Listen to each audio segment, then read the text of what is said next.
Welcome to today's Mystic Hotline. I wouldn't even call myself a mystic, but anyways, it seemed like a fun word to use.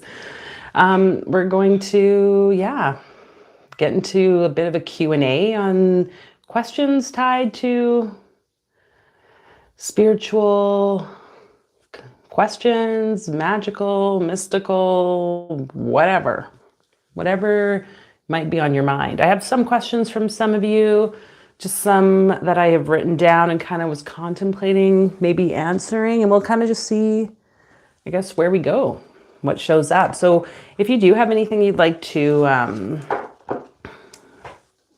ask or know,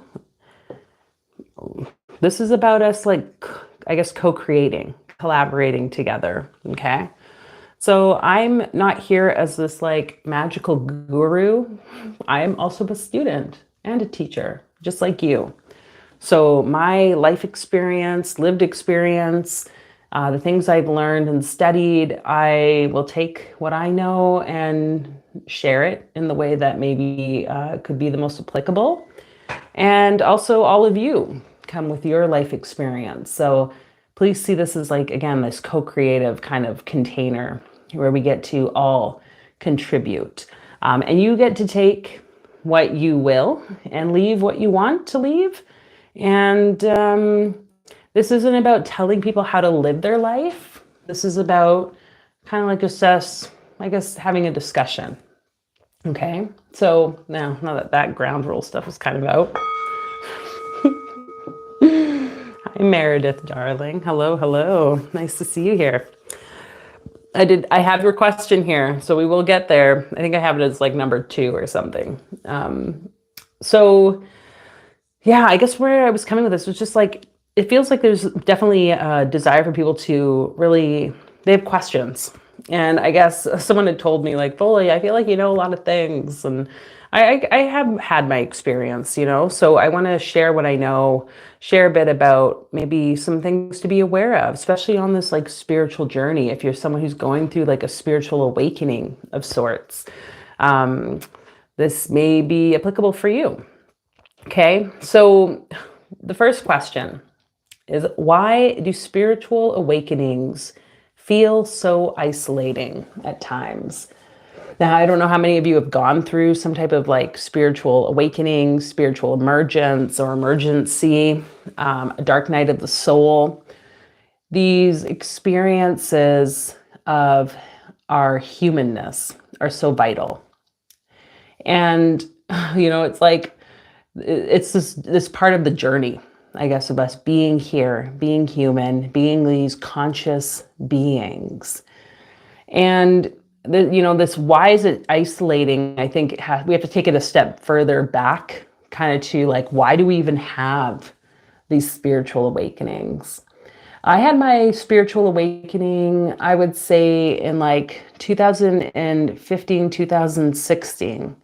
I would say it was because of a particular event, an interaction that I had with another individual that just like completely opened my world. let's put it that way. My like Claire, I guess, abilities started to go on, really, that I was able to tap into and recognize, like, oh, like this is beyond anything I've ever known. And I became very much like aware that there was more to this reality. That was in 2015, 2016. But like the year prior to that, I'd been like just kind of contemplating and asking questions. I'd come into contact with like people who kind of saw beyond this physical reality, and the conversations they would talk about were around like energy and like quantum physics and stuff like that. So I started having this sort of like curiosity there, that I didn't really understand it until that very, very like important and dreadful almost day. Prior to that, the dark night of the soul for me, I would say that was in 2005. I think I shared this in a video. To me, depression, dark night of the soul is kind of the same thing, a spiritual depression. And it was not a very pleasant time. It was very, very dark. And the reason for that, and the reason for the spiritual awakening to me, and the reason why us as conscious souls or awakening souls go through these experiences, is so that we can come into who we actually are, into our personal truth, into our personal power, into how it is that we want to live our life, like kind of like our true will. And this stuff is very important for all of us. And many people, in a little bit about my background, I used to work in mental health. I was a psych nurse for many years. So I've seen a wide range of experiences around mental health and wellness, people struggling, people being in crisis, people experiencing things that they're seeing or hearing that they're not sure are really there. Everything that very much happens in even a spiritual awakening journey. Not for everyone, but I'd say majority of the time. But it's like, why do we go through this? It's because it's like this awakening. And people who are going through these periods of depression, anxiety, doubt, very severe sometimes experiences of their, the shaking up of their reality, the world around them. It's so that we can all come to understand ourselves a bit more. And, when we used to host the Ouroboros circles last year, we had talked quite a bit about like the hero's journey. And if we think about the hero's journey and the circle, like a cycle of life that kind of plays out, we are that each individually going on our own personal journey through the hero's experience of life, where you have to leave that which is comfortable. The hero leaves its home, right? And embarks on this quest that is into the unknown to do something that they feel is really important for humanity, for the collective.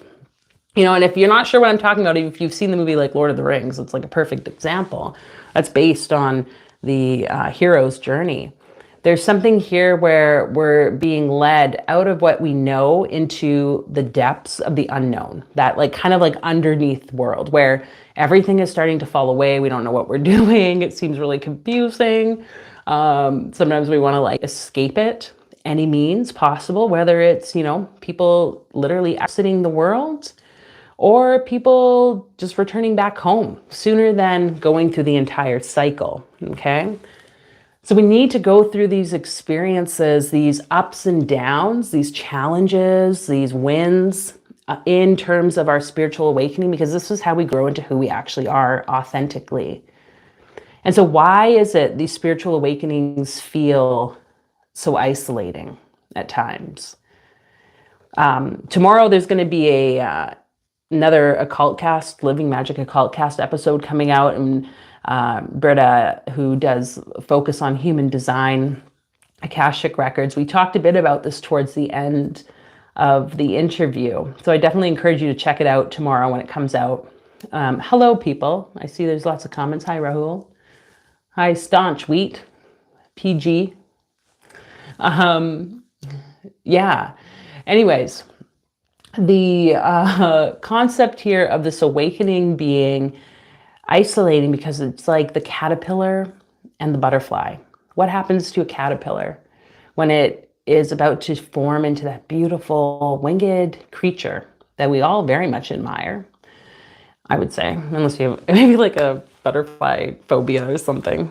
Have you ever been to one of those like, butterfly farm kind of like, or what do they call it? Those like sanctuaries, and they're flying everywhere. It's a little bit like, Anyway, this energy of isolation, I think, can be easily summed up by the fact that if you think about what happens to a caterpillar when it's going through its transformation, is it literally goes within. It cuts itself off from the environment in which it was raised, in which it's known as its home for however long, and it goes through a very important process in order to become the flying creature that is the butterfly, to grow the colorful wings, right? All this stuff. And I really like what Britta said in the interview about like one part I wasn't really aware of when it comes to that whole chrysalis forming and the caterpillar going into that process. And that's like the caterpillar kind of like completely like melts or dissolves. And I was like, oh, I don't really recall that from my learning science years in elementary school. I'm sure, but it's like that's kind of what happens during a spiritual awakening. And, I think we can have multiple spiritual awakenings, dark nights of the soul, just kind of depends on your blueprint on this lifetime.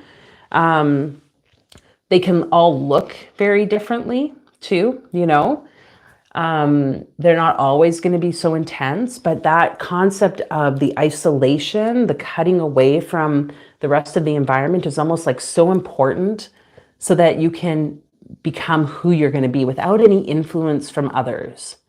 But I do want to talk about the isolation here before we get into the next question of just the importance of finding balance with that. When I was going through that like spiritual emergence in like 2016, I remember having so much like anxiety, like just like anxiety, but what it felt like actually, I would look out the window in the morning because, I'd get up, God knows what time, and I'd just look out the window and I'd feel this like impending doom. It was almost like an agoraphobic kind of like anxiety is how I describe, like, oh my God, I can't go out there. Like, what is it? I know something's happening. I couldn't put my finger on it. And it was overwhelming. Like sometimes I just wanted to stay in all day. But at that time, I had a very close friend who was very much aware of all these things. This was one of the people that I'd come into contact with who was talking about quantum physics, talking about energy and these sort of like other experience, like concepts, I guess I would say. I had no idea what they were talking about. But she would send me some information, like very timely, synchronistic too. I'd like wake up, I'd be thinking these thoughts, having anxiety, go back into bed, not wanting to get out. Then I'd look at my phone. There she had messaged me at like 4 a.m. and sharing something about what I was going through. Like it was hit the mark perfectly. This may be going on for you right now. Maybe you're on here and you're kind of like, oh my God, like this person's talking about something that I'm going through. This is like the part of the awakening process. So I'm saying that because it's like we have to find balance between keeping to ourselves and also being around people, being around like the right people, the people that like feel good for you. The ones that like your body, your nervous system can be at ease with, not just keeping yourself completely engaged with everyone in every situation or environment that you knew prior to this whole process beginning, because I think that's where people get stuck and go through the same cycles. I had to leave a marriage.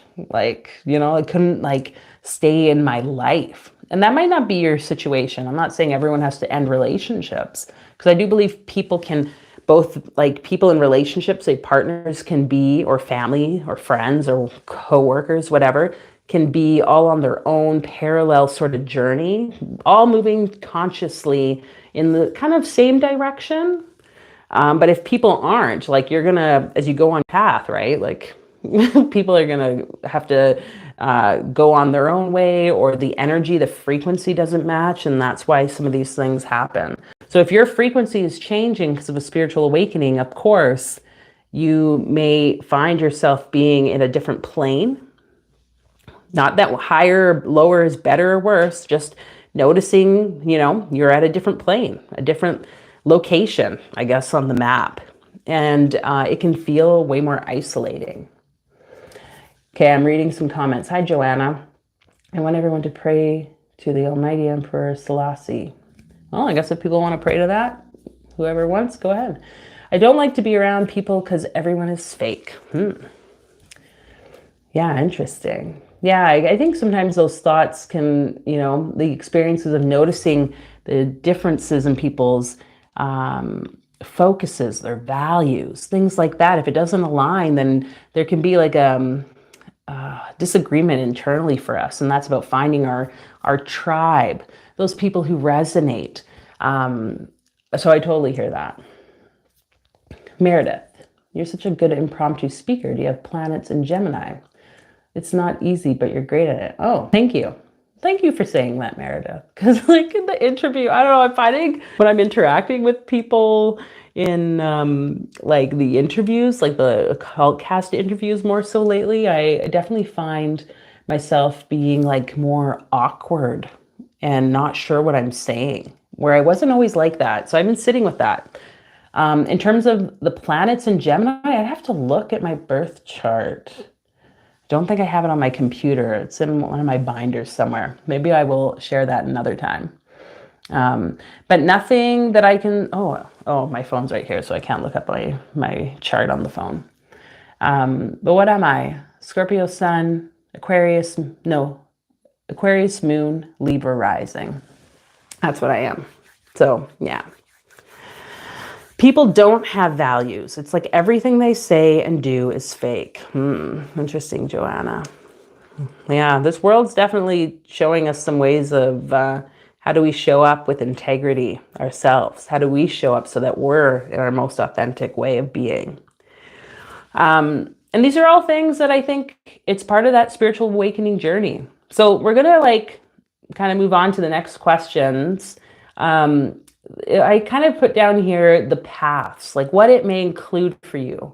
You know, this channel initially when I'd started many years ago was kind of like energy work and like inspirational stuff. And then it's kind of shifted into like magic, but the like kind of esoteric and the Kabbalistic kind of approaches to our, I guess, spiritual evolution as humans. And also at another level of like the material, like physical matter self. But these different paths as you go through, you know, like Joanna's saying here, that seeing people in, say, the spiritual community or seeing people in your environment that are doing things that maybe you used to do, there's different paths for each person. This is part of, again, this coming into your true self, coming into your way of being, your authentic way of life. And each path is so unique and it doesn't need to look like anyone else's. It's about finding what aligns for you personally. And that may or may not include magic. It may or may not include ritual. It may or may not include shamanism or cards, you know, like to read and pull cards for yourself or others. It may or may not include sound healing and frequency stuff. It may or may not include like the Zen Buddhism, whatever. Like there are literally infinite amounts of ways of being. And it's about finding what works for you. And for myself, I've gone through such a wide range of like interests. And I kind of started, I would say, with my spiritual journey. I started with Reiki because that just seemed to be the thing that showed up. And then it evolved into some of the other things, which was one of the questions that Meredith had put in around like the mystery schools. What are they? Like, what is that? And like, I've shared a bit, have had some people come onto the occult cast and talk about what they do. And a lot of them do have these sort of like schools or mystery school systems that they have walked the path of. And the funny word, mystery school, I guess, because it's like, well, if it's a mystery, then like we shouldn't know about it, right? Like, I love it too. You know, I've made some videos where it's like, here's the like the magical secret of the Kabbalah, or like, it's like, but it's a secret. Like, it wouldn't be a secret if someone's telling you. You know, I follow some people on YouTube who talk about like, or they post things like the secret to, or you know, the secret angel for this like magic or whatever. It's like, well, if it's a secret, then I don't know. But it's funny how we have this pull as humans to that which is veiled or that which we don't know, the unknown. And that to me is kind of where these mystery schools have kind of like evolved from. The idea, you know, dating back however long, the beginning of time, people have like groups of people, I guess I should say, have kind of been there to claim that they have been given or hold some type of like wisdom teaching, some type of knowledge, and they, maybe encourage isn't the right word necessarily, but how do I want to word this? Certain groups of people claim to hold certain knowledge or information, and they have rites of passage, initiatory systems in which they invite or don't invite. You know, you have to be somehow led there, or in, you know, come across it synchronistically, to then disseminate that knowledge, that wisdom, that understanding, the information to the student, to the member. And so there's so many, we can go back to like the ancient Greek times with the, is it the Eleusinian mystery cult, or however you want to identify that. It was very like underground, this is the concept that my understanding too of this group, because nothing was really ever written down. No one really knows what they did, but people would give and dedicate their like life. They would have to save up an exuberant amount of money for the time, is my understanding, just to go and take part in the rite, like the particularly kind of ritual that was like the main initiatory ritual. And there's some theories that kind of based on the location, the time, some of the things that happened, that maybe these people, they would gather together and they were taking kind of like a similar component to LSD. It's kind of like in the wheat. I think it's ergot, if I'm not mistaken. And it would induce this like altered state experience where they touched God. And maybe that'll be on another Q&A, the LSD experiences, because I was considering making a video about that, because I do believe that is actually a huge element to breaking out of the bonds of humanity. That's why it's considered illegal. But this idea, going back to like this I wrote it down, Eleusinian mystery school. A lot of these different mystery schools across time, whether it was for men and women or just men or just women, they hold this knowledge. They offer an opportunity for people to touch spirit in a ritualistic sense, usually.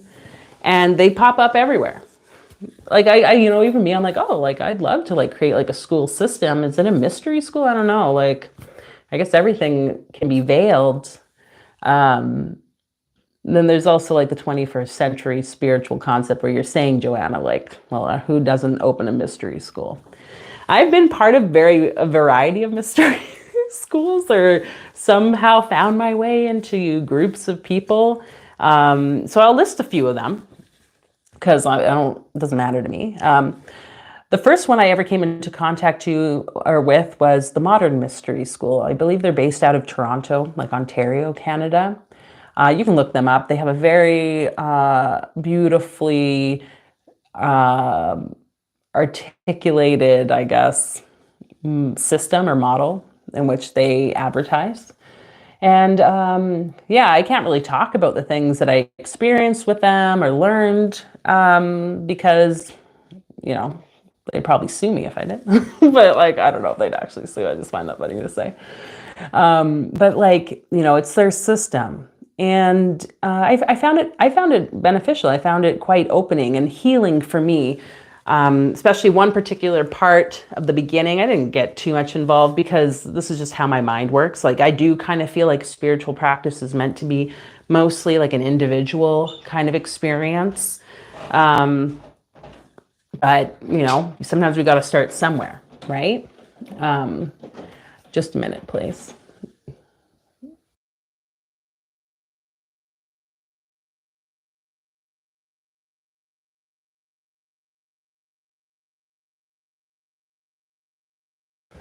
We're having an art attack here. Someone needs something. Meredith asks, was it in person or online? They meet both, I believe. There's some, but majority of like the classes need to be in person. But they have do you want the scissors? Oh, there's some bigger ones there. Oh, that, okay. Sorry, my kid's doing an art project, so I just needs to grab some stuff. The scissors are over there. There you go. Yeah, love you. Thanks. To me, online, in person, there's other, I wouldn't really call like, say, the AA, whatever that stands for. There's lots of different translations or explanations for what it stands for, from what I understand. But the AA is like a magical group, a magical study practice that many people will reach out to. Anyone can. There's like reading material that people have to follow. This is not tied to the modern mystery school, by the way. This is like more of a kind of, well, I can't say it's thelemic, but it's kind of more tied to like Aleister Crowley and that kind of occult stream. But it's very like a self-study, and then once you read the material and go through an examination process, you're paired with someone who's kind of like your mentor, I guess, and support to continue learning. So, I guess what I'm saying with that is, to me, the AA is like a pretty profound or like established system that is completely like off grid. It's not in person. It's like your own individual work. And then there are some things that are online. And yeah, I think the Modern Mystery School does stuff. Another one I would say, like 22 Teachings, I don't think they wouldn't identify themselves as a mystery school. They're like more like the Hermetic practice and magic and stuff. To me, though, like that's a perfect example of where it can work to be both in person and online. And that's where, like, I've had a few people actually on the Cult Cast who come from 22 Teachings. Naha, Nesrin, who was like one of the first I interviewed, and also Jen. So, I'll talk a bit about them too. Hi, Golden Lily. Hi. Oh, I thought your hand was up. But yeah, if anyone has any other questions, obviously put them in the chat. Nice to see you here. So yeah, Modern Mystery School. What I experienced at one point of one program I took, I realized why I had come across those people, why I took that class, why I had felt such a pull to it. Two reasons. I did like their soul activation, and I think that really like aligned things for me. But then the class I took, not so much like the kind of energetic work that I did with a facilitator. It was like me going through an initiation that I should have gone through back when I was a kid. I don't want to get into it because I feel like it'll like give too much away for those people who want to go through that process. But it was like to like the T of like what was present during the experience and whatever. And I just remember being like, wow, like I had to go through this. Yeah, I don't really want to talk much more about them because like I have my own views about it, and it's my own personal experience. I can't like speak things based on what I've gone through or what I've heard about other people. It's kind of just up for you to go and ask questions, be open, but also discern and listen to your intuition. Don't just do something because it says mystery school or you want to feel part of a group. That happens too much. I think that's so, man, this is why I'm telling you, this individual isolative process of a spiritual awakening, of coming to your consciousness, I guess we could say, or becoming aware. So Modern Mystery School, Natalie, who's been on the Occult Cast, she has a program called Woman Unveiled. It's all in person. It's not online. Kind of to answer your question again, Meredith. Hers is a woman's only program. And to me, that was very transformative. It was like these full year programs, meeting with women, communing with women, learning about our like healing abilities, I guess we could say, and also embodying the different archetypes of the feminine. That's something that was very unique. Haven't really experienced that before, with just women, and to the point of we're like caring for each other, like feeding each other. Everyone would be delegated a meal to bring, and people would have to bring like stuff for like the fire or water to drink, or like how many times it was like we did some work and I just had like a major headache and I'd have to just speak that I need to go lay down. Then I had like my sisters come and like some people were giving me like head massages, and like it was just like glorious. Something that you don't get really in the same way in a co-ed container. So there's something about that Natalie's program, I would say, if you're in Edmonton, you're interested, I like recommend it to like pretty much anyone that comes. Because of course, like attracts like. It's like, hey, to me, I have a heavy connection to Mary Magdalene, to that sacred rose energy. Many women that come to see me have similar experiences. Some of you may, you know, and so there's this pull to each other. And to me, Natalie's program's great for that. Oh, let me check if there's some comments here. Nice. I hope to move to Toronto. Yeah, you can check them out, Meredith. Like, you know what? I should speak, Meredith, that like they have a heavy, Modern Mystery School has a heavy presence like all over the world. So they're like everywhere. There's probably, wherever you are, you're in like New York, maybe. I don't know if you've spoken that. Anyway, yeah, just go online. You can find stuff. Joanna, I babble on Rastafari, Selassie. I've been connecting with my subconscious mind for a while now. Cool. I just watched, I don't know, they're making me think, Joanna, about Bob Marley, because I just watched that like movie document. It wasn't that great, honestly. I feel like, anyway, they could have done a bit more to explain a bit of his life, but I'm just like seeing what you've written. I'm like, oh, that's how I know that name. Anyway, okay. Thank you. Okay, 22 teachings I mentioned. I came across 22 teachings, which is like a hermetic school of like magic and occult studies. I came across them online during COVID. Very synchronistic. I was doing my own work with the Shem HaMephorash, very like the divine names of God, very, very superficial self-study, I would say, self-exploration. And I was on Meetup and I just came across this group. They're based out of LA. And it was like, you guys, like, seriously, thank God for the algorithm, I say, because they were about to start like a huge, like 1.5 year long working with the Shem HaMephorash. And I attended one of their like lodges because they hold these lodges and they went online during COVID. Before they were only in person. So I have like so much gratitude to how the universe works that I was able to come across this online group of people who are meeting all over, but based in LA, and was able to learn, you know, and like even build some like really like profound relationships. And I have been to LA. I've been to the lodge there. I was able to go do that a couple years ago, I guess now. So really thankful to have met them and like actually physically anchored myself in that space. To me, they are a mystery school. They teach things that are of the mystery, beyond the veil, and very important. And for me, it was like with Naha, I feel like very much like I can see her, you know, Joanna, going back to what you said, I can see how she's integral, how her values are, what she stands up for or speaks, and how she acts, even though it's like on an online realm for me personally, but I can witness how she shows up. And I think that's really cool. And it's super important how we observe those leaders or people who are claiming to be running mystery schools or whatever. How are they showing up? Because that's the ultimate thing. Again, discernment. Okay. Oh, hi, Tahira. Hello. Nice to see you. Yeah. Yeah. And so anyone tuning in, if you have questions or whatever, let me know, please, about anything mystical, magical, spiritual. But I have some more questions I'm going to go through if there's none from you. Oh, you're in Montreal. Okay. I don't know if you mentioned that, but okay. Oh, yeah. I'm sure they got stuff.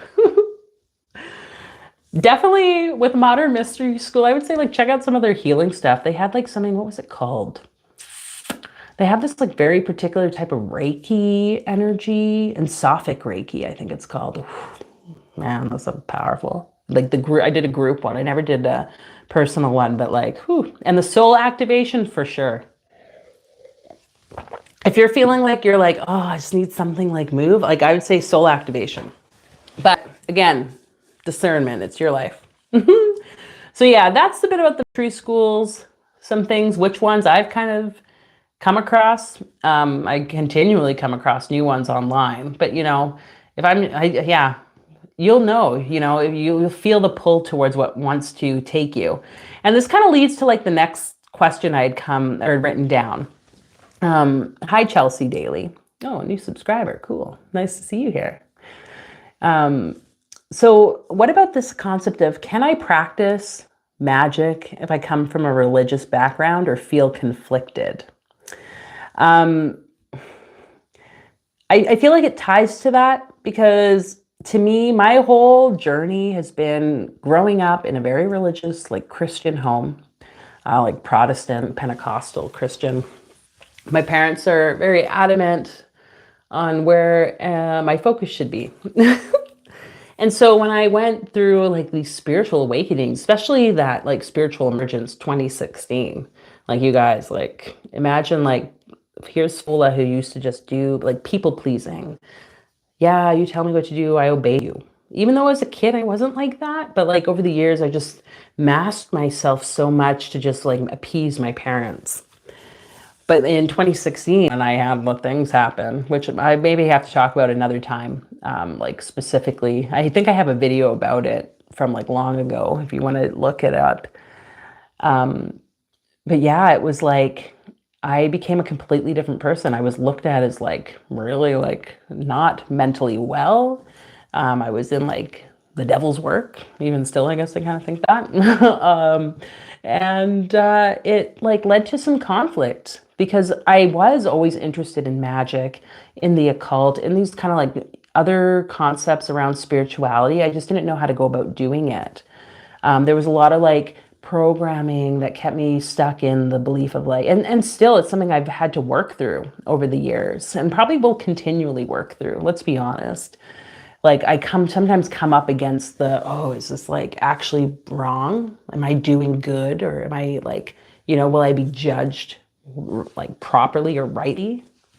And stepping into magic, it requires a lot of like courage because you're going against maybe religious program you went through, but also like societal programming, the traumas, like intergenerational trauma, various people's past life traumas of things that maybe people have gone through, like the witch hunts and all these different things.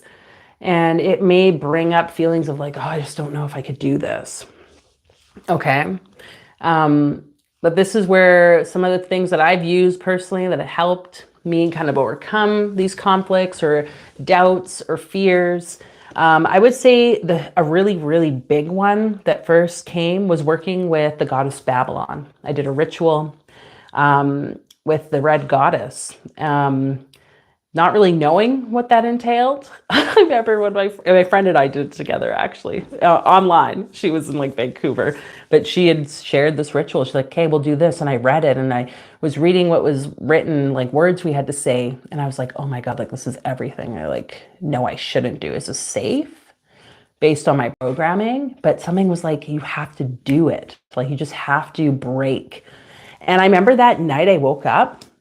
And multiple nights after that ritual, I woke up like fear because I was like, oh my God, you've done something like so wrong that goes against all the programming of what I was told and how I was told to be. And it was like, I realized though also shortly after that little panic of like energy, I would say like moving out of my body, like literally it was like my cells were shifting that old programming and like rippling it out. That's why I was experiencing it. It would hit me. It was like, this is what Babylon does. She is the red goddess. She is that of like the whore of Babylon, the whore of everything that is like good and not good.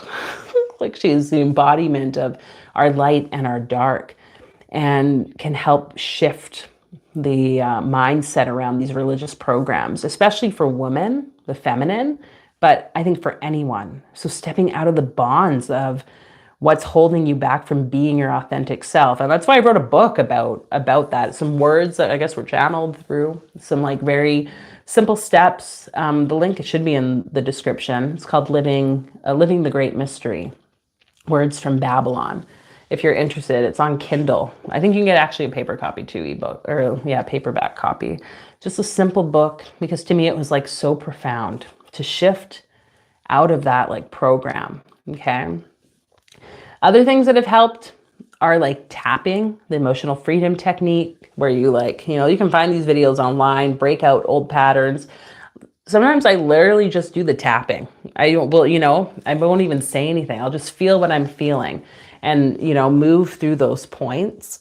I mentioned ritual. Mindset work kind of ties into that Because when we do a ritual, like I said, with that like red goddess ritual, when we do that work, like the point of magic is to change your, it's to change the reality to conform with your will, meaning the things that you kind of like are desiring or want to see come forward.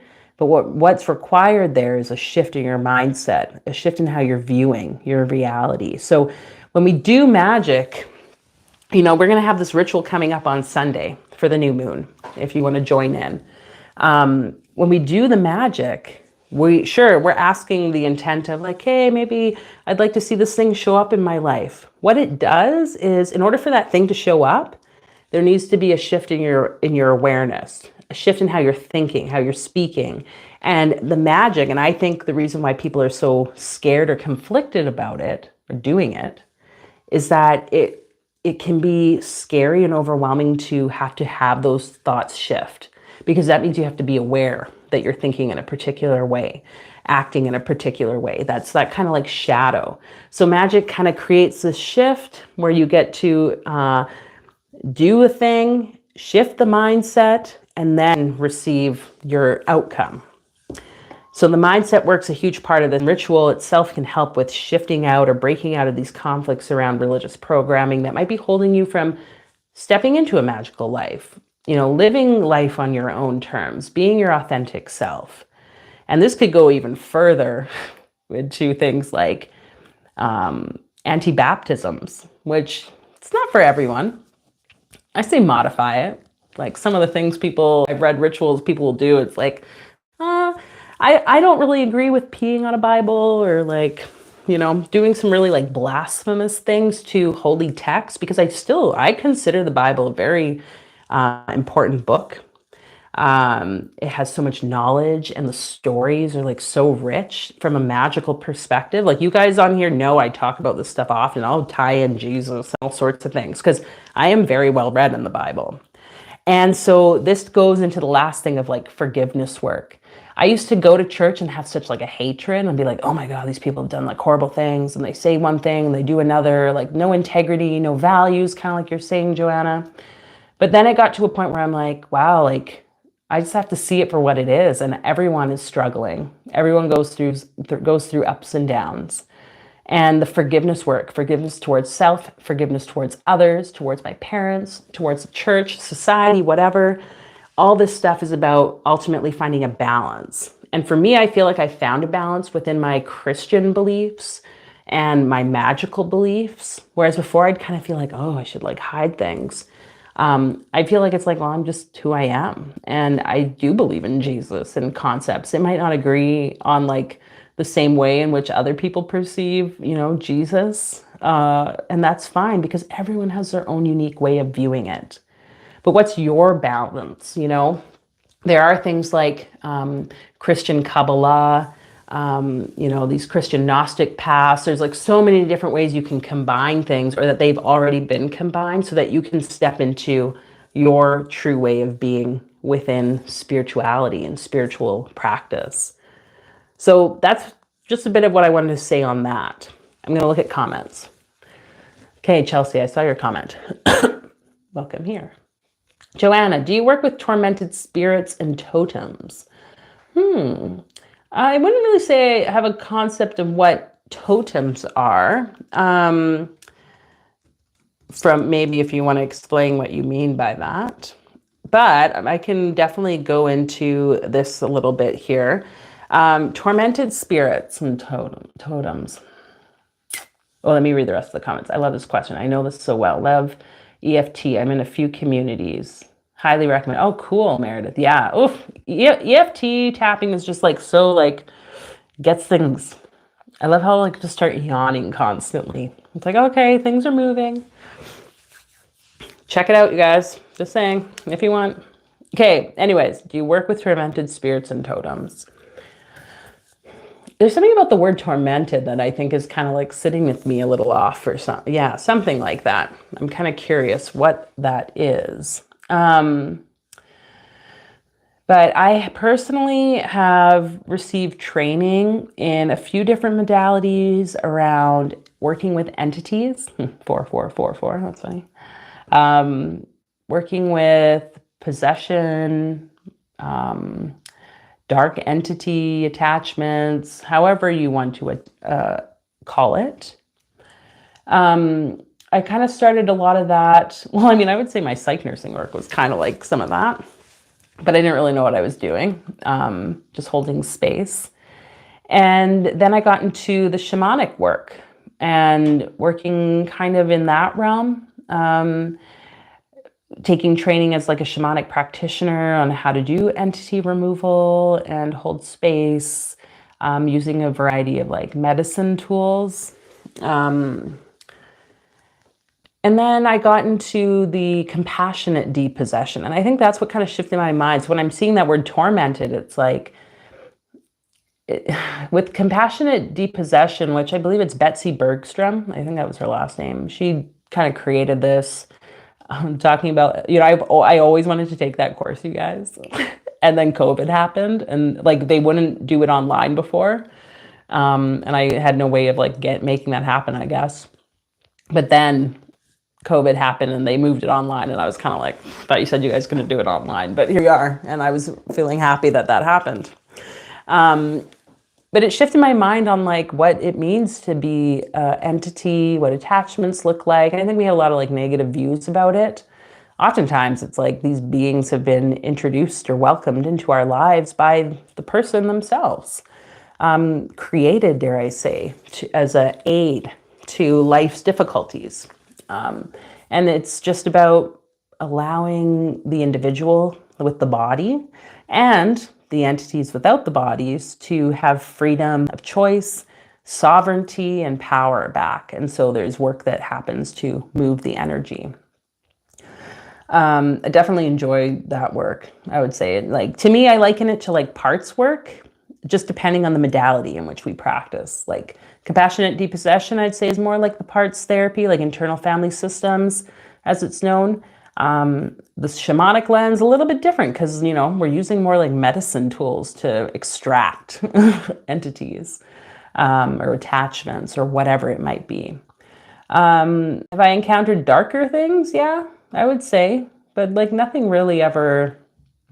It's, I guess what I want to say with that is even the darkest entities, demons, whatever, they are actually just as teachers. And I had like the most, you know, I guess, yeah, teachers. I don't even need to share the next thing, I don't think, about like an experience, like a shared experience with other people who do similar work, coming across like a physical view form of some type of being, entity, that made me realize like, oh, okay, these things can actually teach us something. They're not, you know, maybe they are a little bit scary because it's not like our common thing we see or sense. But there's a reason for them. So yeah. Joanna says, stillborn babies are people who died a violent death and you put them in carved figures. Oh, yeah, I can't say I really know much about a totem like that and like why someone would do that. Like, but yeah, I haven't worked personally with anything related to that in this lifetime, I don't think. I might have to do some research on that though. But you know what I'm saying with that is like reading what you just wrote, Joanna, it's like, well, yeah, people who get trapped inside a figure, like, what do you think they want? Like, and you know, one thing too, I'll just say with this, I just did like that Talk to the Entities with Access Consciousness, their course. And it really like opened my eyes to just having a really like non-judgmental view towards them. And the one thing they say is this idea that like, again, like, and even in compassionate depossession, it's like, the first thing we ask is like, do you know that you don't have like a body? Like, do you know you're not alive? Like you're in another body right now, or you're floating around in like this space, you know? And usually they're like, oh, I didn't know. If someone dies a violent death, like they might not even know that they've died. And then they're just like this soulless or this bodiless soul wandering around aimlessly, not sure, like they're confused, right? So, yeah, having that compassion, having that grace, I guess, and knowing that you can do this work too. Just like I often ask people if they're going through difficult times, like, okay, well, because people kind of get a sense it's not them. It's like, well, is this an entity? That's just a question I'll ask. Is this an entity? Like, if I have pain in my body, if there's like something going on, is this an entity? Yes. Okay. If it's a no, okay. If it's a no, yes, no, yes, no, yes, like back and forth or whatever, it's like, it's probably like an entity or multiple entities. Oh my God, I could like talk so much about that. That's something that fascinates me. Yeah, I don't need to speak that, but maybe we'll do like another little session just on those things. Okay. Nah, what time is it? 4:51. Oh, I have so many other questions, but I'm gonna keep going. We're gonna make it to 5, I think, ish, and then go. So my next question here I had written down was, how do I balance spiritual life with the material or real world responsibilities? And I will wait for you to answer. No, I'm just joking. But this is something I think we like as humans are constantly coming towards, especially those of us in the spiritual world, people who are like interested in some of these things. Because like I mentioned, right? It's like, okay, well, we can do ritual magic around material stuff or relationship stuff, etc. It's like, how do we balance it? And for me, when I started with my spiritual journey, like all of life is a spiritual journey, but when I really started to like get involved and know like, oh, there's something more here and I can learn about it, and I like started going to different groups and conversations with people and classes or whatever, I kind of like got so like into the spiritual. My nice Scorpio obsessive self did that. And it's easy. And I think this is what we can see. Yeah, to hear it. It is a great question, I think, because it's like, whoa, like, how do we do this? We've talked about live life and work in like a job outside of the spiritual realm, so to speak. Not everyone has the privilege of working in a spiritual place or doing a work that they love, I guess, or at least that's where they're at, I think everyone does have the privilege or ability to do it. It's just a matter of what that looks like and when. But in terms of this balancing the spiritual life, I think it comes to a point when we're on our journey of like awakening where things can kind of like hit a head and we're either made to focus on it. Oftentimes it can show up in like illness, like physical body illness. Other situations in our like material world, maybe it's financial, things like this that are then calling us to flip the switch. I feel like I need to draw this, so I'm gonna just see, do I have a pen? Flip the switch from the spiritual to the physical. So, because we know, so we have this kind of 6-rayed star.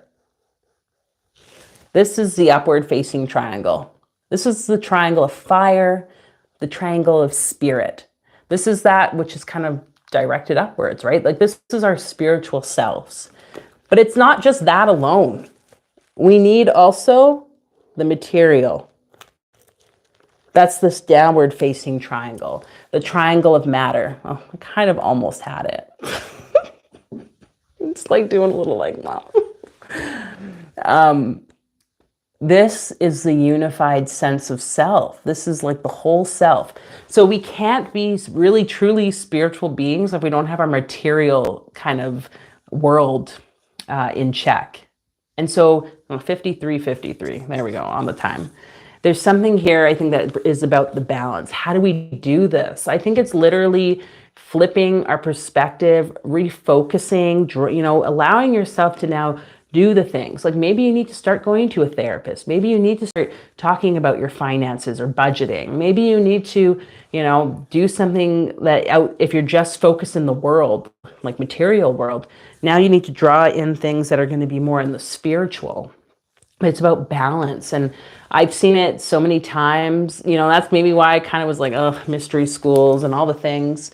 Because it's kind of like I feel as though a lot of these communities or spiritual groups or whatever, or vice versa, it's like people get hyper into it and forget about the other side.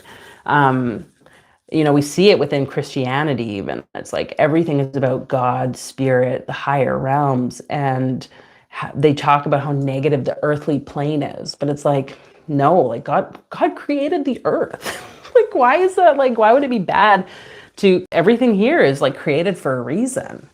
That's maybe my hedonistic way of being. So how do we balance it? I think just allowing ourselves to recognize when we're in more one of those triangles than the other, and to know that it's going to be a constant like shifting, a constant rotating. And lately I've been sitting with like this feeling or thought of like, oh, I feel like my spiritual, energetic world is a little bit like quiet, or like, I want to say stagnant, but it's kind of like still water is how I would describe it. Whereas like before, even like a year ago, it felt like I would have these periods of like almost like spikes of like insights. And like I'm like reading all these like occult books and just like in it, doing the rituals every day. Like, oh my gosh, I can't get enough of it. And then it gets to a point, and I've had this happen, where it's just like, I need to be more in the physical, work the physical body. I'm working out. I'm like doing things around like caring for the body, looking at like financial stuff, caring around what does that look like. And so it's just about being willing to shift. A gal I know posted, she does like natural, I guess like herbal remedies, things like that. And I really like what she posted the other day. It was kind of like, sometimes I tell people to try this natural herbal remedy. Other times I tell them take a Tylenol. And, she was kind of just pointing out in the rest of her comment or her post around how like people oftentimes will counter everything physical world, earthly realm, because they're like, oh, I'm spiritual. That's not what I do, or what spiritual people do. It's like, God gave that invitation of the creation of Tylenol to someone. Like, it's not bad or wrong. It's about balance, So vaccines, I don't know, I'll say that on here. I don't know. What is your discernment around that? What feels true for you? Recognizing there can be some benefits sometimes, and there can be some harm sometimes. As with anything, what feels true for you, I think, is the main thing there. And your balance may look very different compared to the next person's balance. So I hope that answers that question. We're all learning. I'm still learning. What does that look like? For me, I kind of get the sense like taking part in deep initiation, ritual, things like that. I look up and I see the word initiation on a book. That's funny. That is kind of like the sparking point for some like new learning spiritually. And then it like accumulates with the embodiment in the physical realm. So I'm not chasing. I found myself yesterday, like last night, I had this realization as I wanted to go to bed, but I was like, oh, I want to listen to an insight timer meditation. And I was like, sometimes I'll like doom scroll on insight timer. And I'm like, why am I doing that? Oh, it's like I'm like looking for the dopamine hit of what's going to be the most profound meditation. It's like, what? Like, that's not what meditation's for. But like, how many of us do that? Oh my God. Yeah, the ups and the downs are all important, I guess, is what I want to say. Okay, to hear, let me read your comments. I've definitely gotten lost in the spiritual world and rejected the all real world things. I even called an ambulance because I was so ill, which is rare, and the ambulance tech recommended a mix of Advil and Tylenol. I almost felt instantly better. Yeah, I'm sorry that happened to you. And it's like, oh, what if this like physical world could be like so much easier? This is like, I'm just kind of having a little bit of an insight myself reading you say that. It's like, that is, I think, the ultimate like magi or magician or, alchemist, is that they can combine everything in this perfect union. For me, it's a huge thing is unprogramming my learning around money, and that spiritual people have money or not, that spiritual people can ask for money or not, because that's something I grew up with is like, no, you do it for free. It's like, you can't charge it, da, da, da, da, da. But it's like, so I'm sitting with that. I always used to say my body can handle it, but you're right. God gave someone the idea to make Advil to give us relief. Yeah. Yeah, it doesn't have to be so difficult. Spirituality doesn't have to be hard, which kind of leads to the next question, which I am going to get to. Okay, this is kind of the last question, you guys. How to ground and integrate after deep spiritual work. Kind of what we're talking about here. The main thing I think though, and I've seen so many people, like I know people who just go healing after healing after healing, this meditation after meditation, this workshop, this study group, this like course constantly.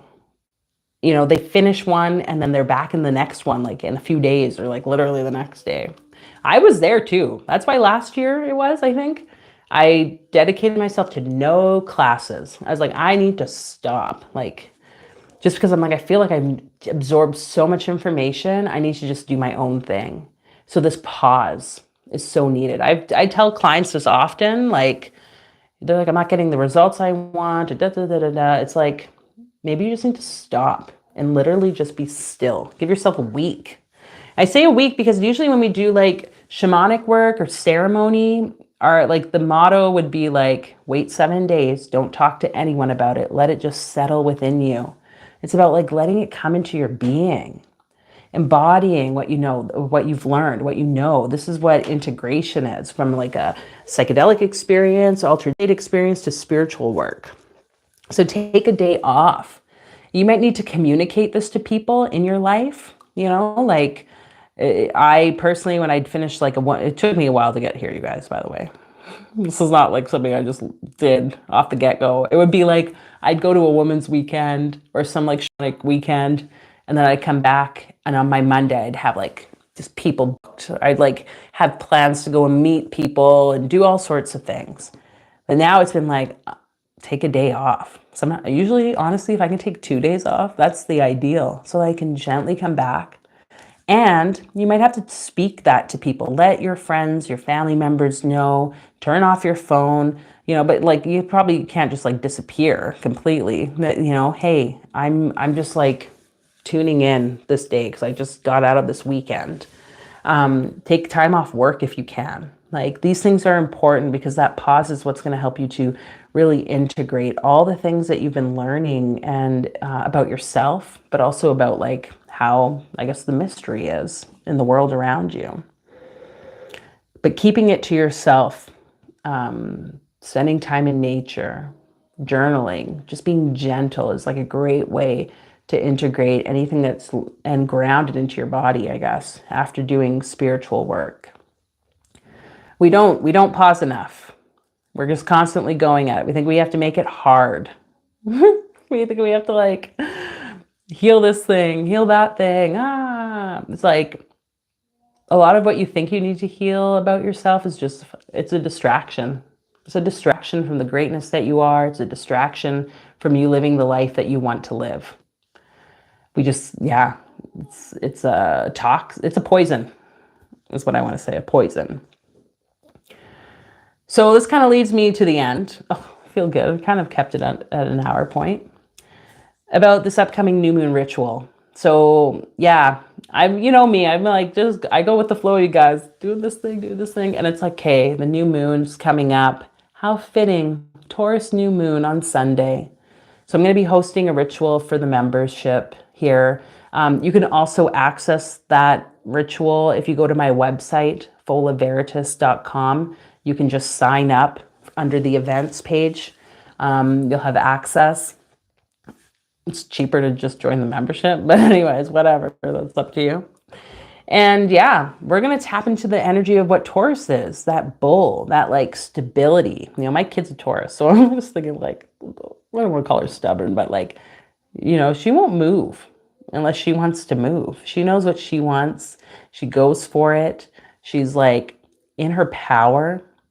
And the material sort of focus, the sensory focus, the pleasure focus that this bull can represent. I think we can really tap into that this Sunday during the new moon ritual. It'll be held at 7 p.m. Mountain Standard Time. If you can't meet live for it, you can watch the recording. It doesn't matter. I'm going to hold those members' names up anyway during the ritual just to like kind of bring the potency of it. But we're going to tune into that new kind of like new moon energy, the shadow aspect, this like limitless potential that can come from the void, so that we can bring stability in our physical, because it's an earth sign. It's a fixed earth sign. It's like, what can this mean for our finances, our material wealth, our material like being? How can this represent a stability and like peace in our nervous system and our bodies, in our lives in general? There's like a lot of potential, I feel like, with this moon. So yeah, it feels right to hold this space for you all. If you would like to join, you can join the membership. Or like I said, head to my website, fullofveritas.com. But the join button is somewhere, I think, even on the bottom of this video, if you want, you know. And I'm hoping we can do more of these things, because I think it's going to be really potent. And like I say, when two or more are gathered, this little Christian talk, when two or more are gathered, that's where spirit is and our collective energy. This is why group work is really important. Mystery schools or not, like, it's like when we meditate as a group, there's just potency there. We align in this like bigger stream of energy, and then our manifestations can come into existence. I like how this has kind of become the manifestation thing. Anyways, okay. Meredith, I love this. I'll come. Oh yeah, I hope to see you there, Meredith. Yeah. And like, again, I also want to say, like, there's no pressure. If you want to attend, you don't have to be on camera. Like, it's going to be on the Zoom call, actually. I don't think I'm going to be sharing it from Zoom onto YouTube, because I don't think I can share it in the private membership. So you'll be able to join, and then I'll be posting the recording for the members only on YouTube. And it'll also be sent out to those people that sign up through the website if they decide they just want like that one-time offer. I love how you use the little Egyptian emojis, Meredith. Thank you. I like selected those because I thought they were just so cool. I love that. Oh, and my kid's calling for me now. So I think this wraps up our Mystic Hotline. Maybe I need to like have a phone here even, and like, you know, like those old, like the old red phone. But I'll just invite everyone to take a deep breath in and let it go. And let's just pull a card for us collectively and see what the word is, what the message is. Wherever we're going, whatever questions we have, you know, trust that those answers are actually inside of you, okay?